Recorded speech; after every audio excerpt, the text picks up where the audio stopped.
Okay, so I hope this turns out right because this is the first time I'm actually doing by myself. There are like 3 topics I kind of want to discuss. First topic is, sorry I haven't made a YouTube video for so long, but sometimes it's just, I like to think about things before I like post them out because I don't want to offend anybody.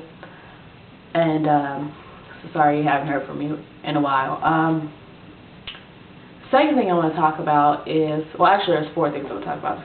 Second thing I want to talk about is I was watching TV today and I got really upset and had to really flip the channel because I don't want to offend anybody when I say this, and I'm really not a person to try to judge people because being gay, you're judged a lot. You know, people don't understand it. They think you're going through a phase, so forth, so forth. But it really made me upset when I saw people that tranced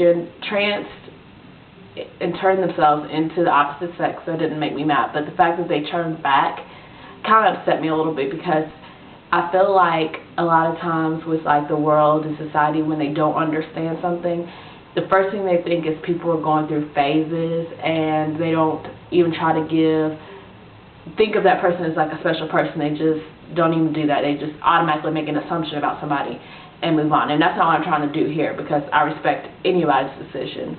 It doesn't have to be what I personally think, but I just feel like with Parker coming out saying that he's going to be a boy, I feel like a lot of people are going to think of it, oh, you know, it's just a phase and, you know, you'll go back. And I never thought that about Parker.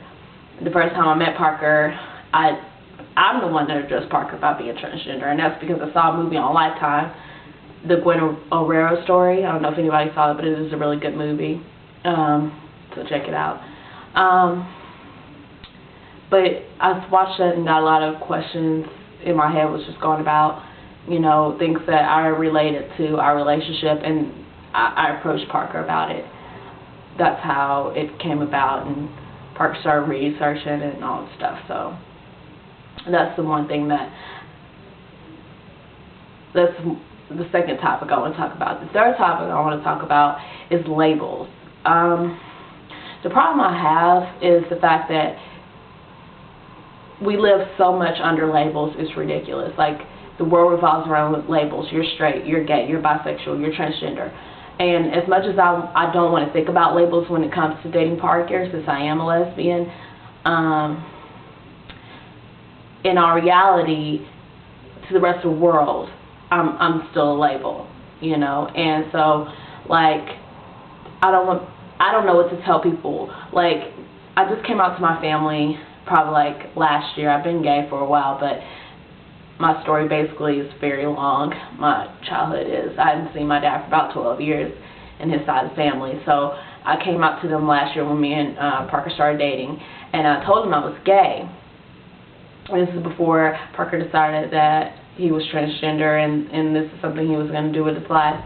And I took Parker down to see my family, and they were confused because they were looking like, well, if she's gay, why is she with someone so boyish? And it wasn't like that when I met Parker. And a lot of times in the gay community, if you don't know, there are a lot of girls that just like to dress boyish, tomboyish, but doesn't mean that they're not gay, and it doesn't mean that they're transgender. So they're real southern and they're real confused about things. I don't think they've looked outside of their southern traits to understand the world like I have. But I get that question a lot. Like, if you're a lesbian, and wouldn't that make you straight? And I look at it like, if I wanted something done to myself and Parker didn't like it, I would want Parker to accept me for who I am. You know, like if I wanted a third eye, I would joke about it, but I always say, if I wanted a third eye, I want you to kiss that third eye and tell me how much you love that third eye. And it's a joke, but it's the truth. That's how I view it. That's how I view transgender. You know, like, you know, I may not view it as something that I would personally do with my life, but I love Parker so much that I'm going to accept it because it makes him happy. I can imagine every day looking in the mirror and being in the wrong body. I couldn't get nowhere. I couldn't even experience that. I don't even know what Parker feels, but I can tell it really hurts. And like, I just hope that this makes me a stronger person, because I'm trying. It gets hard. I'm not saying like, oh, every day is wonderful, because it's not like that. But I really am trying, and I hope I become a stronger person because of it. I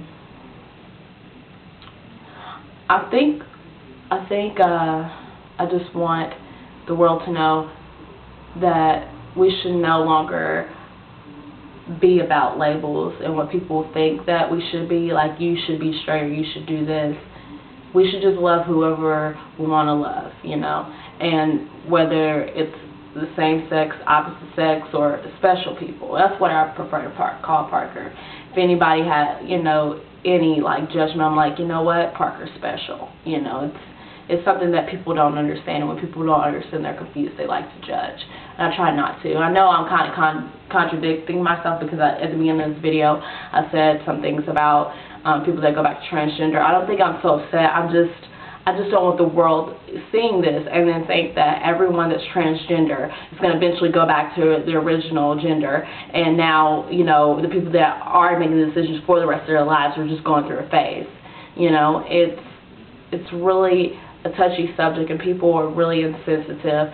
But you know what? The world's insensitive. I think the world the world always wants to hate on somebody. Always.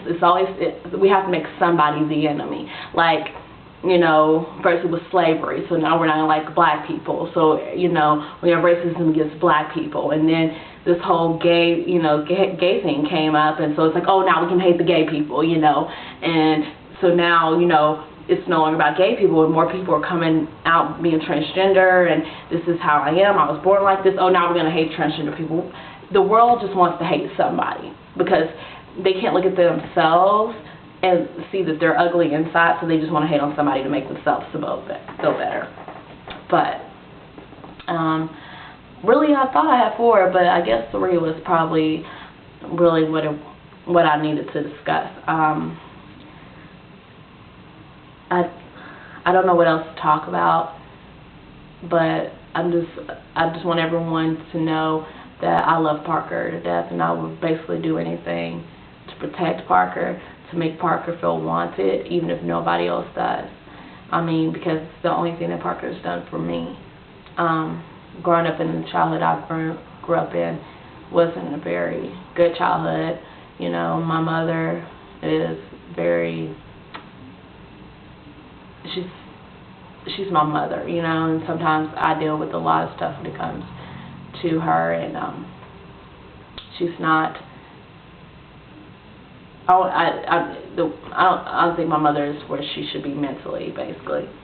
And I grew up in a childhood like that, and you know, there's a lot of physical and mental abuse growing up, and not having my dad there really contributed to that. So growing up, I've always felt like I wasn't supposed to be here, and I think that's some way I can relate to Parker, is because it's not the fact that Parker ever grew up like that, but the fact that I want Parker to not feel like that. So I feel like I can prevent it by saying I accept you no matter what you do. And so, like always, leave me comments if you can. I know everybody has busy schedules, school's coming up, and work and everything, and but it really makes me feel good when people comment and tell me what they think, and if they have any questions, please leave them, because it makes me feel good.